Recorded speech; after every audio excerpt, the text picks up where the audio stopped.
Hello friends, welcome you all. आज हम vision IAS के 24 मार्च वाले डेली करंट अफेयर्स डिस्कस करेंगे। प्रीलिम्स के लिए काफ़ी इंपॉर्टेंट टॉपिक्स पब्लिश हुई हैं और आपका प्रीलिम्स अब ओनली 3 मंथ्स बचा हुआ है और ऐसे में आपको कंप्लीट मैक्सिमम टाइम प्रीलिम्स 2021 के लिए डिवोट करनी ही होंगी और आप स्पेसिफिक टाइमलाइन सेग्रीगेट करो जहां आपको प्रीलिम्स ओरिएंटेड स्टडी करनी है, इंक्लूडिंग आपको टेस्ट सीरीज भी सॉल्व करनी होगी। टेस्ट सीरीज के बिना आप अपनी जो कॉन्फिडेंस है प्रीलिम्स को अचीव करने के लिए, प्रीलिम्स में सफलता के लिए वो हासिल नहीं कर पाओगे। और कहीं ना कहीं आपको भी ये एहसास होता होगा कि the role of test is as necessary as your concept which you study. So you have to understand you cannot ignore the test series in your prelims preparation. It is necessary and necessity. So without delaying, let's move to our first topic. Cabinet appraised on progress under National Health Mission 2019-20। तो क्या बातें हैं? सबसे पहली बात तो हमें prelims के लिए नेशनल हेल्थ मिशन के बारे में जानना होगा क्योंकि इसके ऊपर क्वेश्चंस आ सकते हैं। तो जब हम बात करते हैं नेशनल हेल्थ मिशन की, तो इसके तहत universal access to equitable, affordable and quality health care services प्रदान करने की बात कही गई है। और under this national health mission दो सब मिशन चलाए जाते हैं। One is national rural health mission और जो दूसरा है आपका नेशनल अर्बन हेल्थ मिशन। और जो मेन कंपोनेंट्स इस स्कीम के तहत है वो आप देख सकते हो: health system strengthening, reproductive maternal neonatal child and adolescent health यानी कि RMNCH+A and also communicable and non communicable diseases. तो ये कुछ मेन कंपोनेंट्स है इस नेशनल हेल्थ मिशन के तहत। और 2019 में कुछ नए इनिशिएटिव्स भी ऐड किए गए हैं जिसमें आपका है social awareness and actions to neutralise pneumonia successfully. और ये जो इनिशिएटिव है यानी कि सांस इनिशिएटिव, ये लॉन्च की गई थी to accelerate action so that जो deaths due to childhood pneumonia के कारण होती है उसको कम किया जा सके। आपसे एक सिंपल सा क्वेश्चन पूछना हूं कि क्या न्यूमोनिया ओनली बैक्टीरिया के कारण होती है या फिर वायरस या फिर फंगी या फिर अदर पैरासाइट्स? आपके ऑप्शन है A virus, B virus and bacteria, C virus bacteria fungi and other parasites. ये सिंपल सा क्वेश्चंस का आप जवाब हमें कमेंट सेक्शन में जरूर बताएं। और कोविड-19 जो है ये बेसिकली एक और क्वेश्चंस का जवाब दो कि कोविड-19 क्या ये पहली बार ऐसा है जब WHO ने पैंडेमिक डिक्लेयर किया है या फिर इससे भी पहले कोई डिजीज के ऊपर WHO ने पैंडेमिक डिक्लेयर किया था? और वो कौन सी डिजीज थी जिस पर WHO ने पैंडेमिक डिक्लेयर किया था? और आई होप कि पैंडेमिक वर्सेस एपिडेमिक में क्या अंतर होता है आपको क्लियर पता होगा।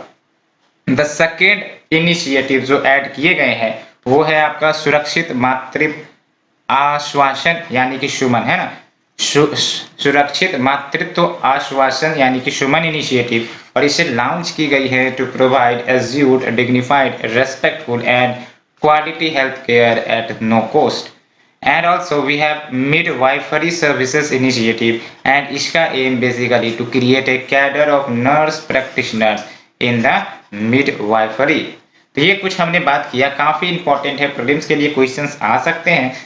और क्या पूछे जा सकते हैं कि ये जो आपका सुमन या फिर ये जो आपके मिडवाइफ सर्विसेज इनिशिएटिव है ये सब किसके तहत है? तो सुमन या सांस ये सब किसके तहत इनिशिएटिव ऑपरेट हो रहे हैं? तो याद रखना है आपको नेशनल हेल्थ मिशन के तहत। और यहाँ पर आप देख सकते हो प्रोग्रेस कार्ड बताई गई है इस मिशन की। तो जो इंडिकेटर है और यहाँ टारगेट्स हैं और यहाँ प्रोग्रेस है। और जब बात कही जाती है मैटरनल मोर्टेलिटी रेशियो की यानी कि MMR, तो देख सकते हो reduce maternal mortality rate to 1 out of 1000 birth life. और ये देख लो प्रोग्रेस क्या रहा है। Definitely maternal mortality rate decline हुई है from 556 in 1990 to 113 in 2016 to 18। तो काफी बिगर डिक्लाइन हमको MMR में देखने को मिली है। एलोंग विथ अगर हम इन्फेंट मोर्टेलिटी रेट या इन्फेंट मोर्टेलिटी रेशियो की बात करें तो इसके तहत जो टारगेट रखी गई थी reduce IMR to 25 out of 1000 life birth. और जो आपका प्रोग्रेस रहा है declined from 80 in 1990 to 32 in 2018। तो यहाँ पर भी हमें प्रोग्रेस देखने को मिली है। Along with total fertility rate के टारगेट की बात करें तो इसमें साफ साफ बातें कही गई थी, reduce the total fertility rate to 2.1। And आप देख सकते हो डेफिनेटली जो फर्टिलिटी रेट है 2.3 थी 2013 में, और ये घटकर 2.2 पर 2018 में हमें देखने को मिल रही है। इसका मतलब हमने कहीं ना कहीं ये जो आपका TFR वाला है उसके काफी नजदीक है।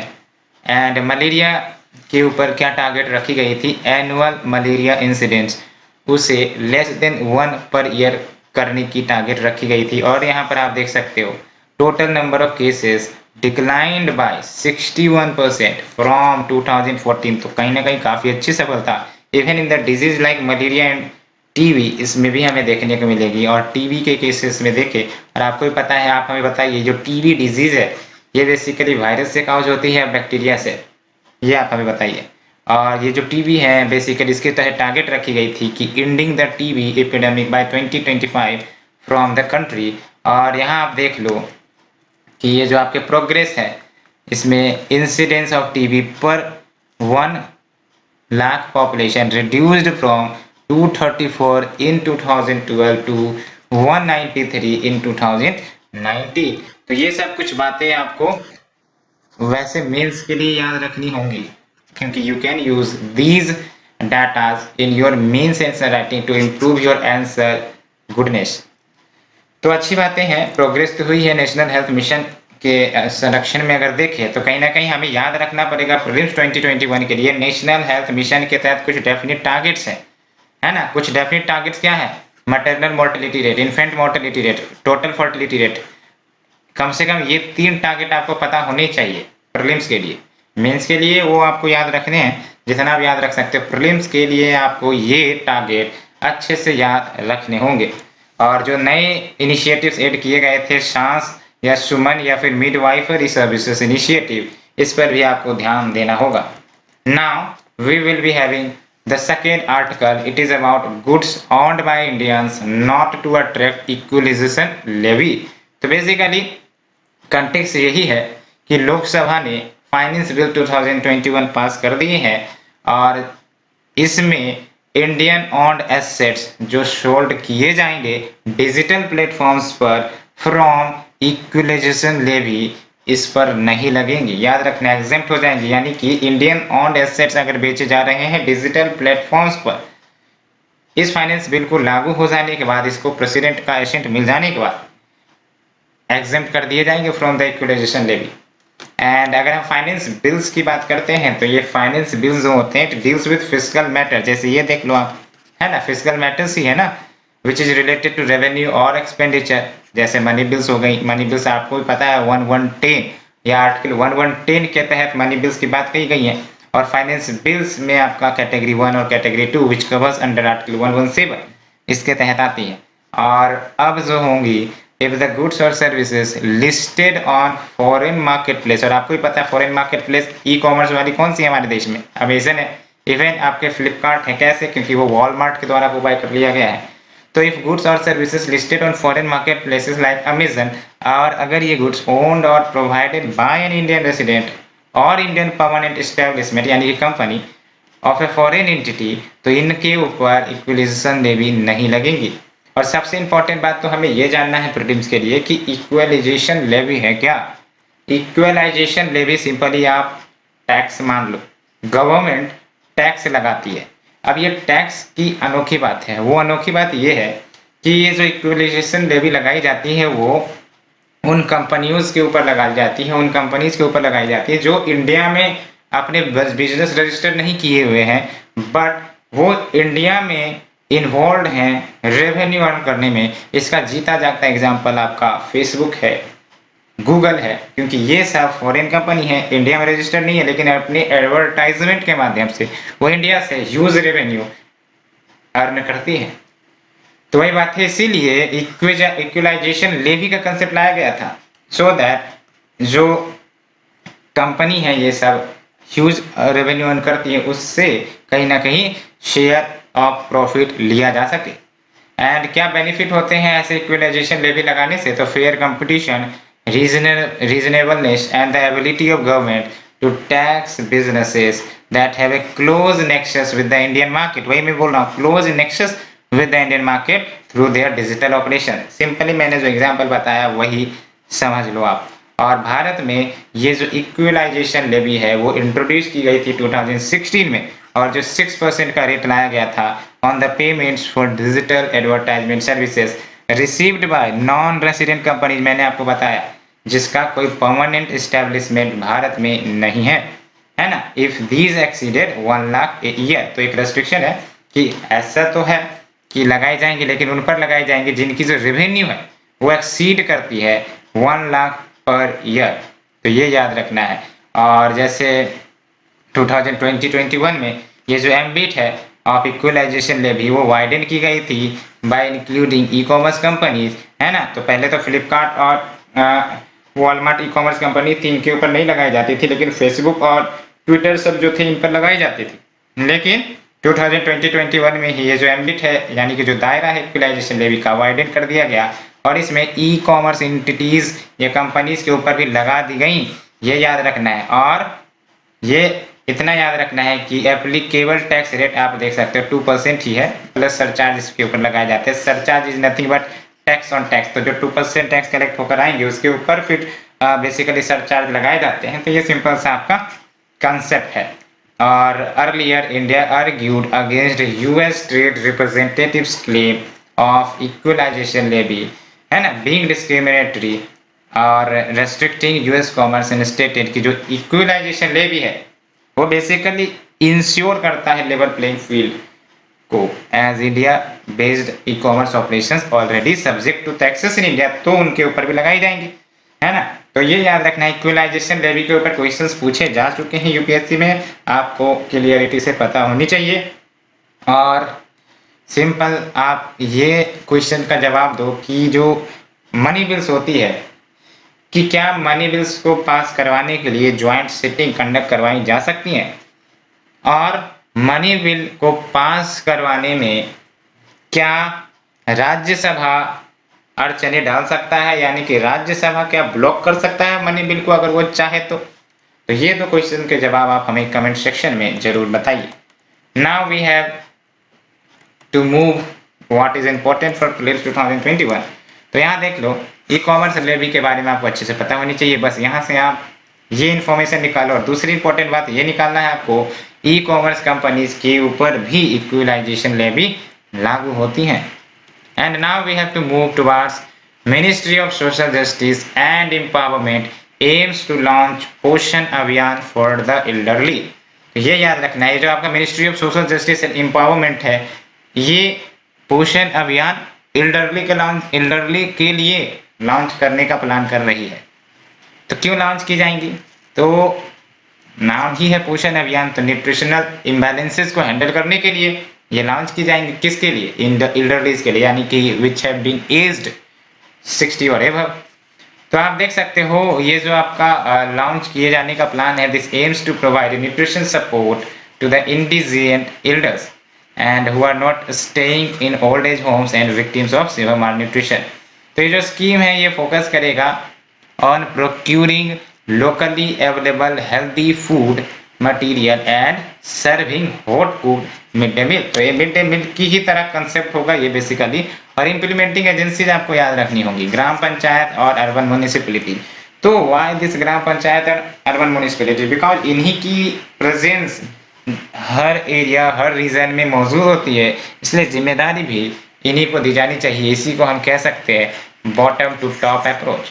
और फंडिंग कहाँ से आएंगी इस स्कीम के लिए, तो from senior citizens welfare fund जो सेटअप की गई थी फाइनेंस एक्ट 2015 में।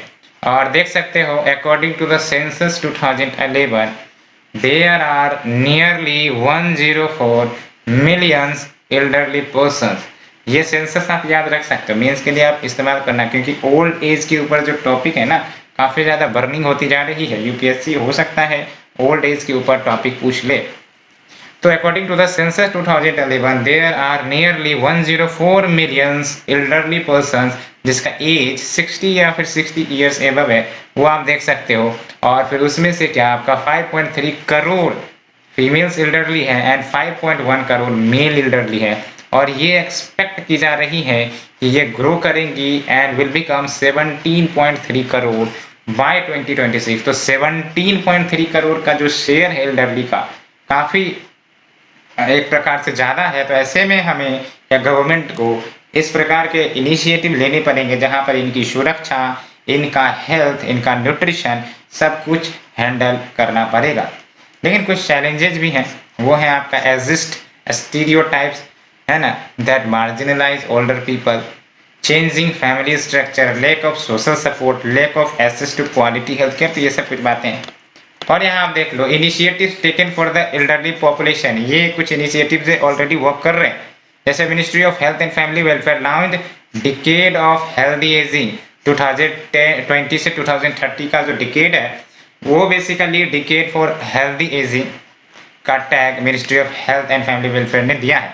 Along with we have integrated program for older persons, national program for health care of the elderly, and we have Indira Gandhi National Old Age Pension Scheme, and we have Rashtriya Vayushri Yojana, and we have Pradhan Mantri Vaya Vandana Yojana, and we have National Action Plan for Senior Citizen। तो क्या क्या चीजें हैं आप देख सकते हो, national action plan for senior citizen, Pradhan Mantri Vaya Vandana Yojana, Rashtriya Vayoshri Yojana, Indira Gandhi national old age pension scheme, national programme for health care of the elderly, integrated programme for older persons, ये सब कुछ इनिशिएटिव जो चलती रहती है। नाउ आपको क्या याद रखनी है इसमें, तो ये अभी लॉन्च करने का प्लान में है, बेसिकली अभी लॉन्च किया नहीं गया है। एज सच आपको प्रीलिम्स के लिए कुछ भी याद नहीं रखना। हाँ, ये याद रखना है कि ये जो आपका सेंसस 2011 है, इसके तहत जो एल्डरली की पॉपुलेशन है वो देख सकते हो आप 104 यानी कि 10.4 करोड़ एल्डरली पर्सन्स है। तो ये याद रखना है आपको। Now we have the next article, draft order banning of insecticides order 2020 under review by the central government panel. तो बेसिकली ये जो ड्राफ्ट ऑर्डर जिसके तहत इंसेक्टिसाइड्स ऑर्डर 2020, ये एक ही है, draft order banning of insecticides order 2020, ये अंडर रिव्यू है सेंट्रल गवर्नमेंट पैनल के तहत। ये जो ड्राफ्ट है रिलीज की गई थी मई 2020 में, and basically this draft provides for banning import, manufacture, sale, transport, distribution and use of 27 pesticides which are also declared extremely hazardous by World Health Organization। और फिर क्या, ये जो ड्राफ्ट है वो क्रिटिसाइज की गई थी by both industry and farmers and the Indian pesticide industry. अगर हम बात करें तो उसका जो एस्टिमेशन है वो 19,000 करोड़ का है, और जो एक्सपोर्ट्स है आप देख सकते हो 21,000 करोड़ का है। तो जो list of chemicals account for about 5th of the total industry, and ये देख सकते हो अगर हम ये अफोर्डेबल केमिकल्स को बैन करते हैं तो वो फूड सिक्योरिटी को अफेक्ट कर सकते हैं, क्योंकि कॉस्ट ऑफ कल्टीवेशन इंक्रीज हो जाएगा, तो कहीं ना कहीं जो प्रोडक्शन है वो भी प्रभावित हो सकती है। और अगर हम पेस्टिसाइड रेगुलेशन की बात करें तो सबसे पहली बात तो पेस्टिसाइड हमें जानने हैं। पेस्टिसाइड का मतलब क्या है, तो pesticide is any substance which is used to kill, repel or control certain form of plants or animals life that are considered to be pest। तो पेस्टिसाइड का क्या मतलब हुआ, बेसिकली जो पेस्ट को मारता हो केमिकल है पेस्टिसाइड आपका, है ना। तो पेस्टिसाइड्स में आपके हर्बिसाइड्स आ जाएंगे, फंगिसाइड्स आ जाएंगे, इंसेक्टिसाइड्स आ जाएंगे, डिसइंफेक्टेंट्स, कंपाउंड्स, ये सब कुछ हैं। And of the pesticides notified for the bill 8 are fungicide और 12 इंसेक्टिसाइड एंड 7 आर हर्बिसाइड। कुछ भी आपको ये याद रखने की जरूरत नहीं है, और ये जरूर याद रखना है आपको कि करंटली पेस्टिसाइड्स रेगुलेट किए जाते हैं अंडर द इंसेक्टिसाइड्स एक्ट 1968। ये याद रखना है आपको, है ना। तो प्रेजेंट माहौल में पेस्टिसाइड्स रेगुलेट किए जाते हैं under insecticides act 1968 and the insecticide rule 1971। ये याद रखना है आपको। And monitoring of pesticide residues at the national level scheme, जिसके तहत samples of vegetables, fruits and other crops ये कलेक्ट किए जाते हैं from the retail outlets, market, farm gates and are analysed by enlisted NABL laboratories for pesticide residues. ये सब कुछ बातें हो गई, और basically let's move to the next topic. और क्यों मैं इसमें बोल रहा हूँ प्रीलिम्स के लिए इंपॉर्टेंट है, सच नहीं है, क्योंकि ये ड्राफ्ट स्टेज में, और चूंकि ये ड्राफ्ट स्टेज में तो यूपीएससी प्रीलिम्स के लिए क्वेश्चन इस पर नहीं बना सकेंगी, क्योंकि ये सब चेंज हो सकते हैं, रिव्यू हो सकते हैं। तो don't try to get indulge into these topic especially for prelims। और हाँ, एक बात आपको जरूर याद रखनी है कि जो पेस्टिसाइड्स है वो रेगुलेट किए जाते हैं under the insecticides act 1968 and the insecticide rules 1971। ये दो बातें आपको याद रखनी है। Now we have the next discussion which is on ISRO makes breakthrough demonstration of free space quantum key distribution over 300 metre. ये काफी इंपॉर्टेंट न्यूज है। काफी इंपॉर्टेंट न्यूज का मतलब ये हुआ कि बेसिकली आप फिल्मों में देखते होंगे कि एक व्यक्ति जो एक लोकेशन पर एग्जिस्ट कर रहा है और वो दूसरे जगह पर पहुंच के वर्चुअली बेसिकली वो कांटेक्ट कर रहा है दूसरे व्यक्ति से। Even they are not present physically but virtually they are present and talking with each other. ये आप फिल्मों में देखते होंगे। अब जो है ये रियलिटी बनने जा रही है और इसका खास सबूत आपका इसरो की तरफ से आया है। बिकॉज इसरो ने जो एक्सपेरिमेंट किए थे, जो डेमोन्स्ट्रेशन किए हैं, वो सफल हुआ है to establish connections over 300 metre. ये न्यूज काफी इंपॉर्टेंट है, तो ये याद रखो। ये जो एक्सपेरिमेंट है it is a major breakthrough towards ISRO's goal of satellite based quantum communication. और यहाँ पर इसरो डेमोन्स्ट्रेट करेंगे टेक्नोलॉजी को बिटवीन 2 इंडियन ग्राउंड स्टेशन, है ना। तो वही मुझे पढ़ना है, समझना है कि क्वांटम की डिस्ट्रीब्यूशन टेक्नोलॉजी है क्या, ये इंपॉर्टेंट है। क्वांटम की डेमोन्स्ट्रेशन या क्वांटम की डिस्ट्रीब्यूशन टेक्नोलॉजी की बात करते हैं तो ये आपको सिक्योर मेथड ऑफ कम्युनिकेशन प्रदान करता है that would not be vulnerable to attacks, चाहे कितनी जोर हैकर्स या कंप्यूटेशनल पावर्स लगा दे। एंड ट्रेडिशनल क्रिप्टोग्राफी में क्या होती है, जो सिक्योरिटी है वो यूजुअली बेस्ड होती है ऑन द फैक्ट कि adversaries unable to solve a certain mathematical problem. लेकिन क्वांटम जब आ जाता है तो क्वांटम क्रिप्टोग्राफी में फ्यूचर प्रूफ का टैग लग जाता है, since no future advancements in the computational power can break quantum crypto system. And in this QKD यानी कि क्वांटम की डिस्ट्रीब्यूशन जो सिक्योरिटी है वो अचीव किए जाते हैं through laws of quantum physics. And दो ऐसे महत्वपूर्ण लॉज जो क्वांटम फिजिक्स के हैं वो है सुपर इम्पोजिशन एंड इंटेंगलमेंट। और सुपर इम्पोजिशन का क्या मतलब हुआ कि जो ईच क्यूबिट बेसिकली आपको ही पता है कि जैसे नॉर्मल कंप्यूटर में 0 या 1 के रूप में इंफॉर्मेशन स्टोर होते हैं, उसी प्रकार से क्वांटम कंप्यूटर में क्यूबिट्स के फॉर्म में इंफॉर्मेशन स्टोर होते हैं। तो superimposition means each qubit can represent both 1 and 0 at the same time, और rather than storing information using bits which is represented by 0 और 1, ये तो हमने बात किया कन्वेंशनल कंप्यूटर्स में। Quantum computers use quantum bits या qubits to encode information as zeros, ones और both at the same time। And entanglement मतलब क्या हुआ कि जो क्यूबिट्स है in the super imposition can be correlated with each other, that is state of one can depend on the state of another. तो simple सी बात है, हमें QKD के बारे में समझना था। हो आप लोगों को सिंपल से अंडरस्टैंडिंग हो गई होंगी और आपने जो मूवी देखी होंगी वर्चुअल कम्युनिकेशन एस्टेब्लिश किए जा रहे हैं between 2 persons even they are physically not present, ये आपका QKD टेक्नोलॉजी से संभव हो सकेगा। और इतना ही नहीं, बजट 2020 ने अनाउंस भी किया था national mission on quantum technologies and applications under the department of science and technology. और ये देखो एरिया ऑफ फोकस आपका है fundamental science, translation, technology development and startups to address issues concerning the national priority. और applications which will receive boost, जिसमें आपका aerospace engineering हो गई, न्यूमेरिकल वेदर प्रिडिक्शन हो गई, cyber security, advanced manufacturing, health, agriculture, ये सब कुछ चीजें हो गई। सो हम लोगों ने डिस्कस किया। अब बात करते हैं प्रीलिम्स 2021 के लिए आपको क्या याद रखनी है। तो काफ़ी इंपॉर्टेंट बात आपको याद रखनी है वो ये कि ये जो क्वांटम की डिस्ट्रीब्यूशन टेक्नोलॉजी क्या है, बस आपको यहाँ से इतनी ही चीज निकालनी है। और दूसरी इंपॉर्टेंट बात ये याद रखनी है कि जो क्वांटम कंप्यूटर है वो क्यूबिट्स में इंफॉर्मेशन स्टोर करता है, 0 या 1 या 0 और 1 both at the same time. इतनी बातें आपको जरूर याद रखनी है। और फिर क्या याद रखनी है, इसरो के बारे में पता होनी चाहिए कि क्या इसरो प्राइवेट एंटिटी है या गवर्नमेंट एंटिटी है, और अगर गवर्नमेंट एंटिटी है तो कौन से मिनिस्ट्री के अंतर्गत ये आती है। ये जरूर याद रखनी है। और इसरो के कुछ आर्म्स हैं, कॉमर्शियल आर्म्स हैं, ये भारत में भी, ये इस बारे में भी आपको कुछ जानकारियां होनी चाहिए। Now we have the shorter news, and this shorter news deals with national mission on libraries. तो ये जो नेशनल मिशन ऑन लाइब्रेरीज हैं, ये फॉर्मुलेट की गई by union ministry of culture 2012 में, एंड 4 कंपोनेंट है बेसिकली इनके।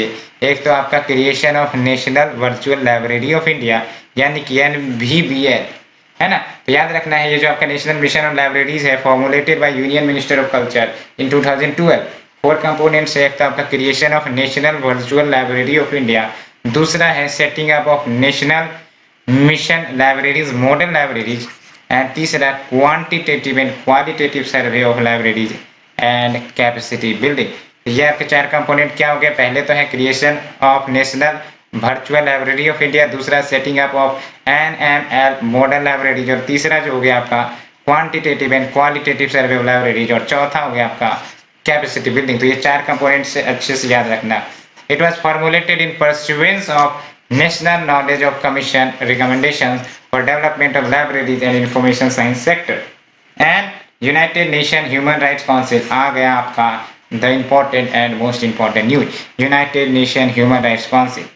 और बेसिकली क्या कंटेक्स्ट रहा है, तो इंडिया ने अब वोटिंग देने से एब्सटेन किया है in the UNHRC on a resolution on alleged human rights violation by Sri Lanka. आपको ही पता है ना, श्रीलंका के ऊपर आरोप लग रहे हैं ह्यूमन राइट वायलेशन के, है ना। तो इस पर भारत ने वोटिंग करने से एब्सटेन किया है।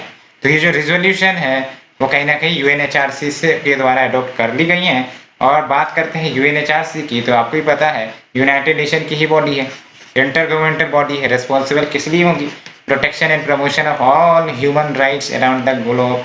एंड इतना याद रखना है कि इसमें 47 यूनाइटेड नेशन मेंबर स्टेट्स शामिल हैं, और ये इलेक्ट किए जाते हैं UN जनरल असेंबली के द्वारा। याद रखना, काउंसिल में 47 यूनाइटेड नेशन मेंबर स्टेट्स है, इतना तो आपको याद रखना पड़ेगा, और इलेक्ट किए जाते हैं यूनाइटेड नेशन जनरल असेंबली के द्वारा। और इंडिया का जो टर्म है वो एक्सपायर होने वाली है 31 दिसंबर 2021 को, and UNHRC replace the former United Nation commission on human rights. तो ये बातें आपको रटनी है, United nation human rights commission replace the former United Nations commission on human rights, और ये आपको याद रखते हैं। Now we have glacier lake outburst flood. Glacier lake outburst flood काफी ज्यादा न्यूज में रहती है, और इस पर क्वेश्चन मेंस और प्रीलिम्स दोनों के लिए पूछा जा सकता है। नाम से ही पता चल रहा है, ग्लेशियर लेक आउटबर्स्ट फ्लड, यानी कि सिंपली एक ग्लेशियर लेक था जहां पर वाटर एक्यूमुलेट हो गई थी, और बेसिकली इतना ज्यादा उसमें वाटर लोड हो गया कि वो जो प्रेशर है, जो बॉन्डिंग की हुई होंगी मोराइंस के माध्यम से, वो बॉन्डिंग टूट गई, और अल्टीमेटली जो भी इसमें पानी था वो निकल गया, और अल्टीमेटली सडन आउटब्रेक हो गया और सडन आउटबर्स्ट हो गया। तो ultimately what did it lead to? तो ग्लेशियर लेक आउटबर्स्ट फ्लड। तो सिंपली कहा जाए तो glacier lake outburst flood is a sudden release of water from a lake which is filled by the glacier melt, है ना। And वो बने कैसे हो गए? तो लेक बनते ही है ना जब आपकी कोई बाउंड्री डिसाइड कर दी जाए, और वो बाउंड्री डिसाइड हो सकती है ग्लेशियल डिपॉजिट्स के कारण, जैसे लेटरल मोराइंस होते हैं, टर्मिनल मोराइंस होते हैं, मेडियल मोराइंस होते हैं, वो सब डिपॉजिट हो जाए और अल्टीमेटली जो पानी है यहाँ पर डिपॉजिट हो जाए, तो ये बन गया आपका ग्लेशियल लेक आउटबर्स्ट फ्लड, है ना। एंड मोराइंस की बात करें तो ये एक्यूमुलेशन है डर्ट्स एंड रॉक का that have fallen into the glacial surface or have been pulled along the glaciers as it moves। Geography में आपने पढ़ा ही होगा मोरेंस के बारे में। And national disaster management authority की बात करें तो उन्होंने गाइडलाइंस इश्यू की है on management of glacier lake outburst flood on October 2020। And guidelines जो रिलीज की गई थी इसमें रोल एंड रिस्पॉन्सिबिलिटीज को निर्धारित करता है, actions to be taken by various stakeholders including the government. And now we have the next news, helium crisis in India. क्या है ये हीलियम क्राइसिस? तो कुछ इंपॉर्टेंट बातें आपको याद रखनी होंगी हीलियम के बारे में। इंडिया नेट इंपोर्टर रहा है हीलियम का, और US मेन सप्लायर रहा है हीलियम का भारत को, which caters to the Indians demand. लेकिन अब US प्लान कर रहा है कि जो एक्सपोर्ट ऑफ हीलियम है उसको बंद कर दिए जाएंगे फ्रॉम 2021। एक अल्टरनेटिव भारत के लिए यह है कि भारत की जो राजमहल वोल्केनिक बेसिन है वो आइडेंटिफाई की गई है as a store house of helium, that can meet countries requirement. And अगर हम हीलियम के बेसिक्स की बात करें तो it is a colourless, odourless, tasteless, inert and noble gas. रट लेना, helium colorless, odorless, tasteless, inert and novel gas, and application includes magnetic resonance imaging scans in rockets, nuclear reactors में भी use होते हैं। Production of fiber optical cable, याद रखना है आपको, production of fiber optical cables में भी हीलियम का यूज होता है। Now we have port Ehoala. क्या है ये पोर्ट इहोला? तो basically as a part of mission Sagar 4, Indian naval ship Jalashwa arrived at port इहोला। हमें तो जानना है पोर्ट इहोला कहाँ पर है, लेकिन सबसे पहली बात हमें ये जाननी है कि मिशन सागर है क्या। तो मिशन सागर मई 2020 में लॉन्च की गई थी टू प्रोवाइड कोविड-19 रिलेटेड असिस्टेंस। किसे? To the island nations of Maldives, Mauritius, Madagascar, Comoros and Seychelles. And Ehoala multipurpose deep water port कह सकते हो इसे, situated on southern coast of Madagascar, ये याद रखना है। And now we have Uighurs. And Uighurs की बात करें तो हाल ही में European Union, US, Britain, Canada imposed sanctions on Chinese officials and entities for human rights abuses against Uyghurs and other Muslim minorities in Xinjiang province। तो आपको ही पता है ना, ये जो देश है वेस्टर्न नेशन, वो चाइना के ऊपर इसलिए भी खिसियाए हुए हैं कि जो उइगर कम्युनिटी है वहां पर, जो मुस्लिम माइनॉरिटीज कम्युनिटीज है, उन पर अत्याचार कर रही है चाइना, है ना। काफी ज्यादा ह्यूमन राइट्स अब्यूजेस के केस नजर आ रही हैं। हालांकि चाइना इन केसेस को दबाने का प्रयास जरूर करती है, लेकिन कहीं ना कहीं किसी न किसी माध्यम से तो निकल कर आ ही जाती है। तो जब इन सबों के पास, इन देश के लीडर्स के पास पहुंचा, तो उन सबों ने एक्शन लेना शुरू किया और अब एक के बाद एक सैंक्शंस लगाने शुरू कर दिए हैं चाइनीज ऑफिशियल्स के ऊपर एज वेल एज एंटिटीज के ऊपर, है ना। तो जो उइगर्स है वो predominantly Muslim of Turkic ethnicity से बिलोंग करते हैं and are culturally and ethically close to central Asian nation. और चाइना के ऊपर आरोप लगते रहते हैं of curtailing Uighurs religious, commercial, cultural rights and also putting them in intermittent camps to demuslimise them. तो ये सब कुछ बातें हैं। हमें तो उइगर्स कम्युनिटी याद रखना है कि एसोसिएटेड है चाइनीज इश्यू से। And the next is Lachit Borphukan. तो ये जो लचित बोरफुकान साहब हैं, वो ही was a general during the 17th century period of Ahom dynasty. और ये कहाँ था? अहोम डायनेस्टी, असम में। एंड क्या खास बात रही इस लचित बोरफुकान के बारे में? He is best known for battle of Saraighat, जो ब्रह्मपुत्र रिवर के किनारे फाउट की गई थी, where he defeated the Mughals 1671। ये खास बात है ना। लचित बोरफुकान के बारे में खास बात यह है कि बैटल ऑफ सराय घाट जो ब्रह्मपुत्र रिवर के पास हुई थी, he is best known for it, where he defeated the Mughals in 1761। And इतना ही नहीं, जो लचित साहब हैं appointed as Borphukan by king Chakradhwaj Singh. Borphukan is a position embodied with both executive and judicial power. तो ये जो बोरफुकान है, ये बेसिकली पोस्ट था, पोजीशन था, जिसके तहत executive and judicial powers enjoy की जाती थी। And he is best known for the battle of Saraighat on the Brahmaputra, where he defeated the Mughals in 1671। तो ये सब कुछ बातें हो गई और कंप्लीट हो जाता है हमारा आज का डिस्कशन। हमने आज अच्छे अच्छे डिस्कशंस किए हैं, काफी इंटरेस्टिंग भी रही है। तो होप आप लोगों को अच्छी लगी होगी, और अगर अच्छी लगी है तो प्लीज लाइक शेयर सब्सक्राइब जरूर करें। Thank you very much.